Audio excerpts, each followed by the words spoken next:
That is an insane ask to expect a teenager to know exactly how their entire life is going to play out. It's okay to be confused. It's also okay to not be popular. Just because you're popular doesn't mean you don't still struggle to keep your grades up. Doesn't mean you don't still struggle with body image or debilitating anxiety. It doesn't mean you don't go home to an abusive parent or a homophobic parent or a transphobic parent. It doesn't mean any of that.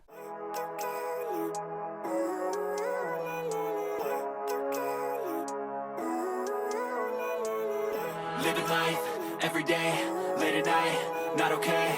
All I want, and I pray, all I need are some better days. Hello, my friend, and welcome back to another episode of the Real Life Adulting Podcast.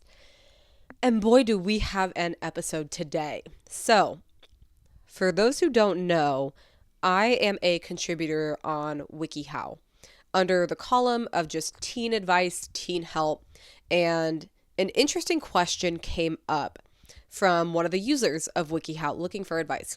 This was a teenager, and she said, how do you make high school something that is lived to the fullest? Or she worded it something like that. Essentially what she's saying is, how do we live our lives to the fullest in high school? And I wanted to talk about this because high school is sold to us as the best years of our lives. And that's a lot of pressure. That's a ton of pressure.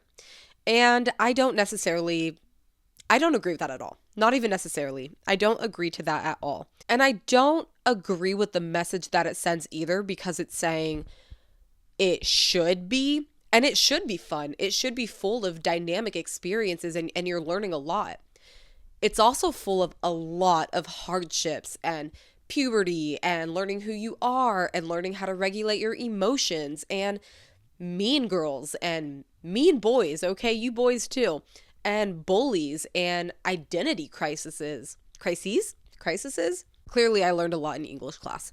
Okay, this can lead us to believe that we are doing something incredibly wrong, we are damaged, we are messed up, blah, blah, blah. And it can send us down a whole spiral when we are already trying to survive. A lot of students I talk to are simply trying to survive high school. There's been many times when I have spoken to a room of teenagers and they came up to me after and have said just a wide range of things from, my parents are alcoholics, or my parents have passed away and I'm struggling to figure things out, or I'm struggling with an eating disorder or self-image or whatever the case may be. These students don't always raise their hand and ask a question, but they'll DM me on Instagram after or come up to me in private and just share stories, things that teenagers shouldn't go through, bullying even, right? Sorry, I had the flu first thing in the new year. I had the flu. I was out for a week and now it's January 20th and I still have this lingering congestion. I don't know if you can hear it, and this cough that never goes away. The flu is out here. Someone told me it was called the super flu. If you've had the flu this year, let me know in the comments down below. Also, you can watch this on YouTube. I'm going to start putting the entire videos on YouTube. Previously, I would put the first 10 minutes or so. I'm going to put the whole thing so we can hang out and have this chat together about how to live high school to the fullest and how to actually do it. Now, I have some notes here on my laptop, and this is coming from a place of, if I was redoing my high school experience and had an older mentor, such as myself, in the older years, the elderly years, what would I tell myself? How would I guide myself through the challenges? How would I set myself up for success? And that's what we're going to go over. Also, this is Bart, if you can see on YouTube. My friend Bart, aka my stuffed animal. What are these stuffed animals called again? Squishmallows? My Squishmallow Bart. Okay. First things first. I want you to normalize any and all experiences and emotions that you have while you're growing up. You're going to go through every single emotion you can possibly think of at various different times. It's really easy to think that it's the end all be all. We tend to have this sort of like black and white thinking. When we're low, we feel like things are never going to get better.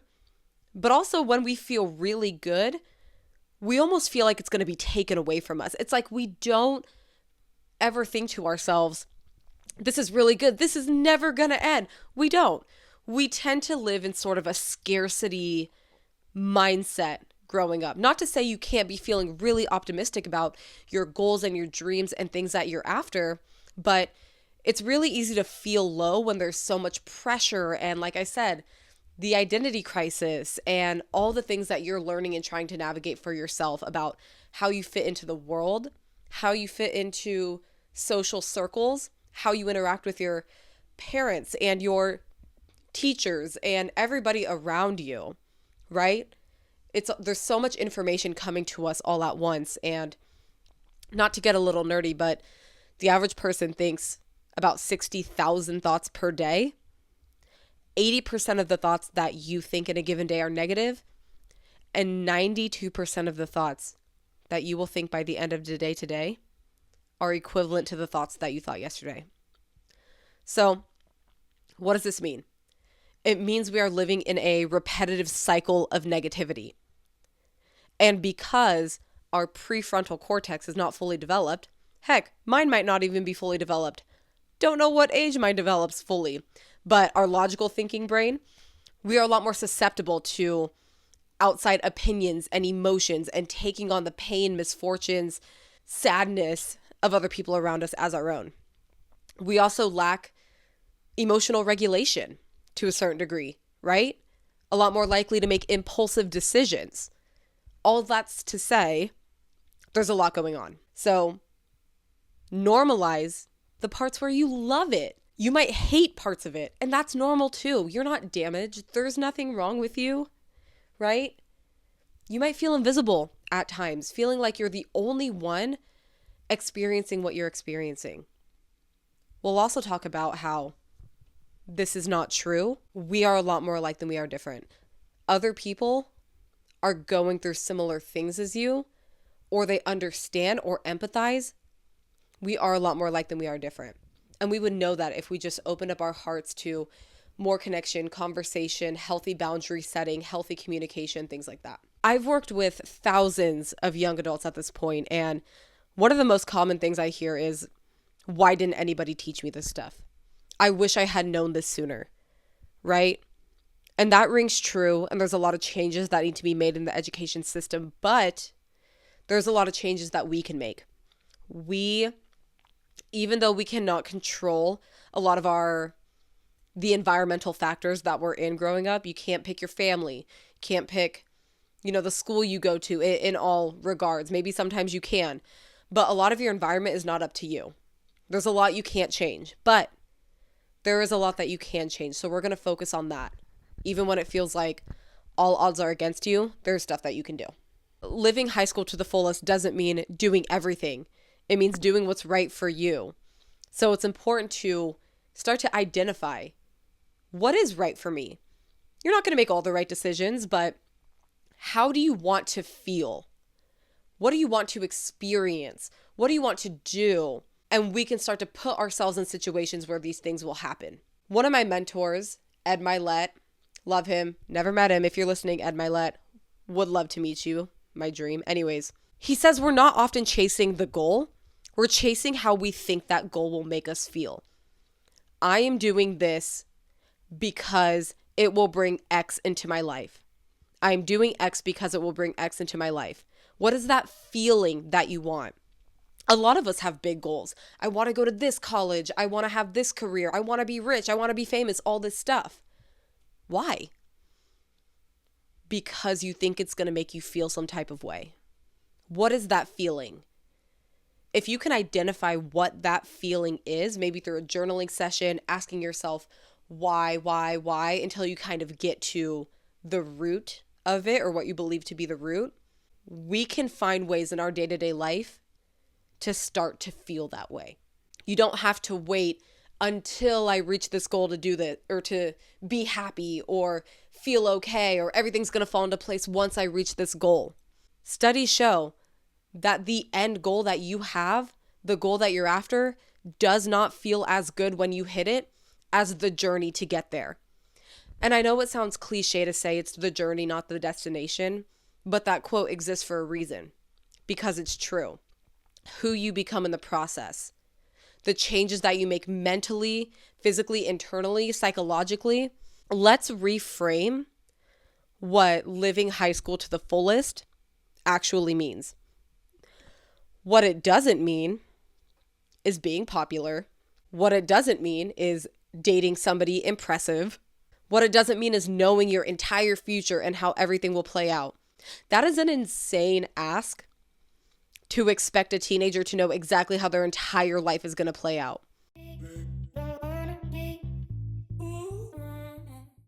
So I'm going to be telling you guys about a supplement company called Thesis. And for those who don't know about me, I not only am psychotic when it comes to health, wellness, and as some call biohacking, but I'm really into non-toxic living as well. So I rigorously test all of the supplements, skincare products, and everything that I use.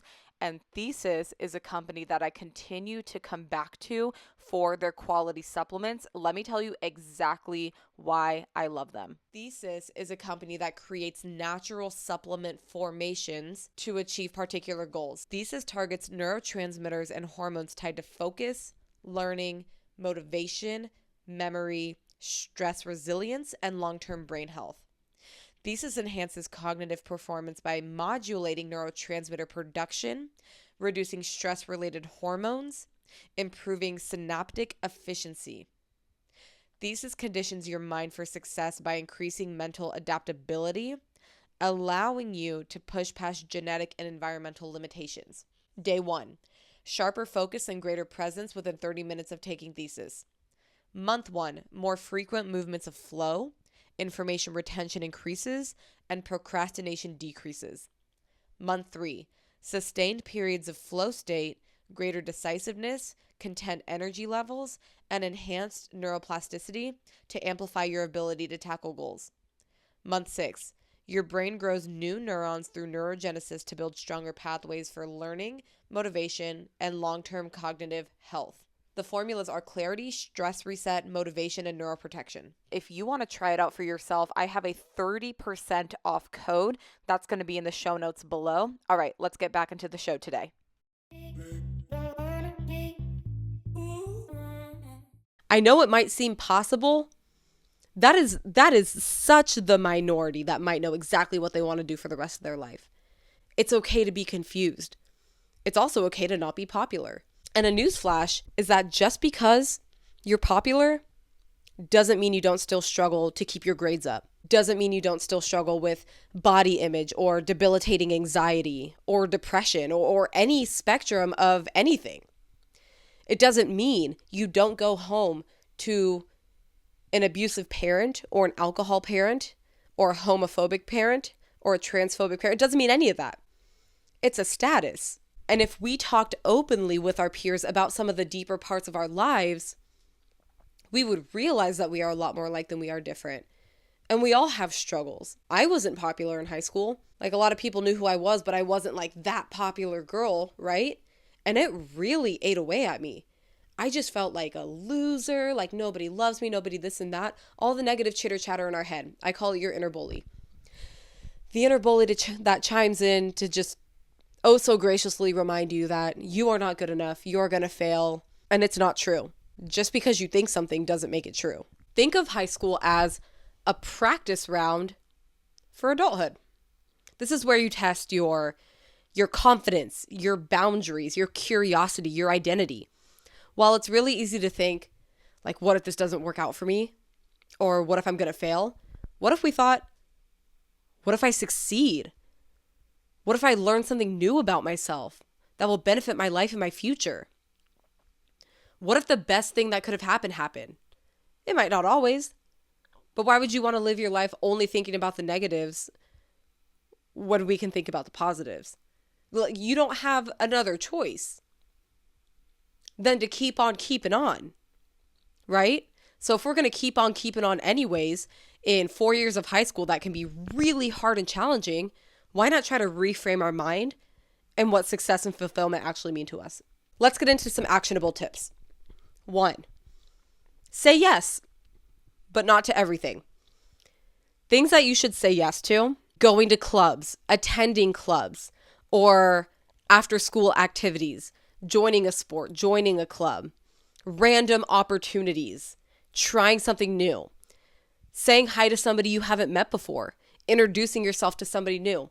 Just say yes to things that will challenge you, put you outside of your comfort zone, but help you grow.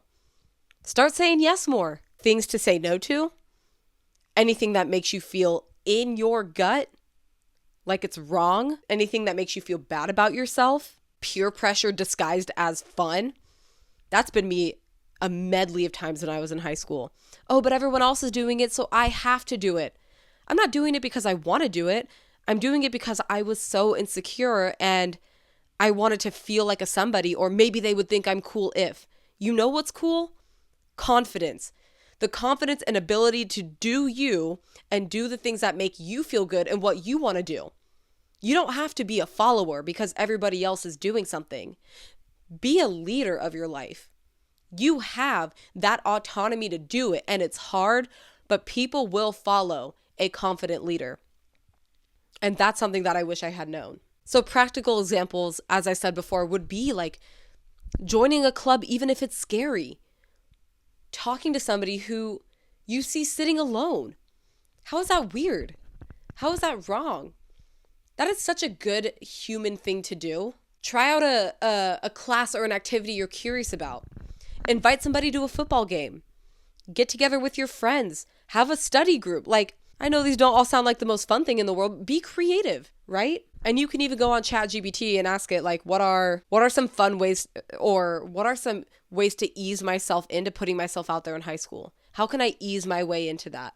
I'm a little nervous. I'm a little scared. What are some ideas? Number 2, build relationships that actually matter. You don't need 50 friends. You need 2 or 3 real friends. And sure, when you're growing up, sometimes friendships just fall into your lap, and those are beautiful. But if you're anything like anyone, you'll realize that the older you get, friends start weaning off. People grow apart. They go in different directions. Maybe someone does you wrong or does something that you're not happy with, so you had to cut them off. We lose friends as we grow up, but it doesn't mean we're never going to have a friend again. I don't talk to anybody that I went to high school with. I wasn't really a huge fan of any of my friends.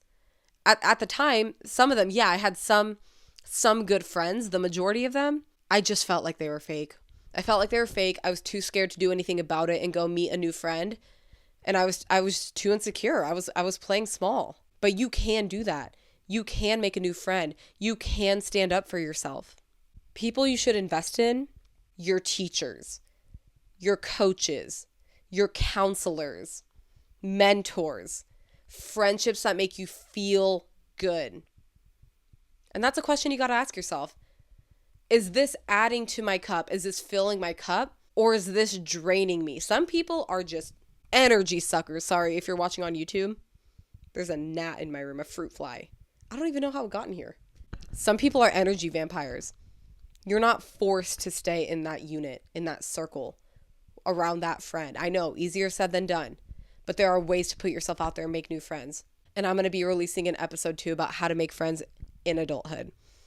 Whether you're in high school, college, or off on your own for once, and you want to know how to make friends. Number 3, start learning in life skills. Invest in your knowledge and your education. That's going to take you so far. No one teaches us managing our money basics, emotional regulation, how to advocate for yourself, how to recover from failure.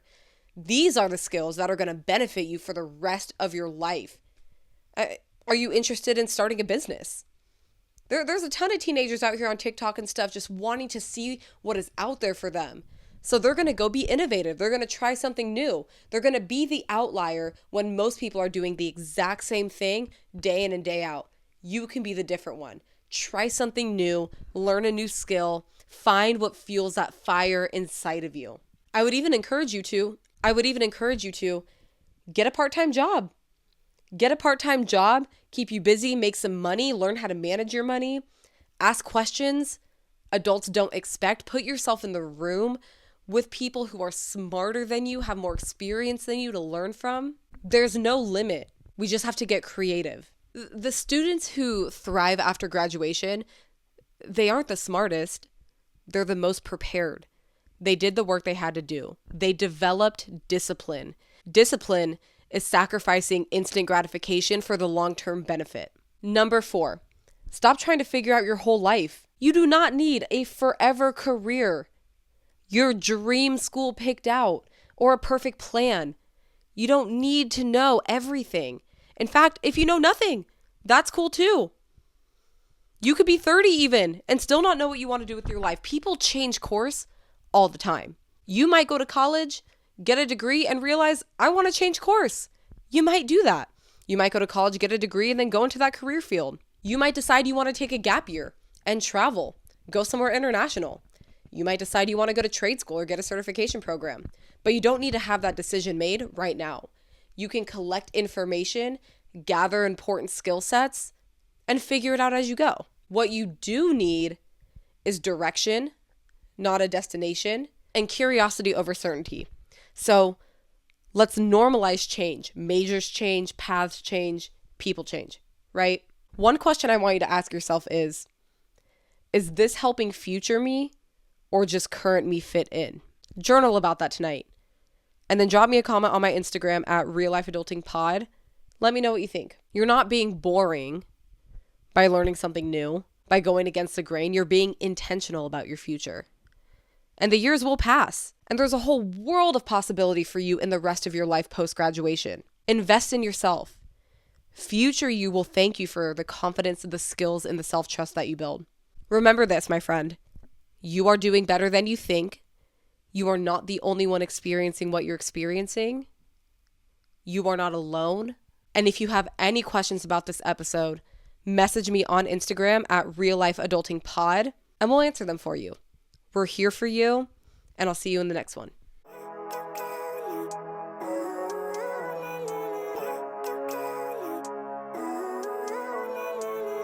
Living life every day, late at night, not okay. All I want, and I pray, all I need are some better days.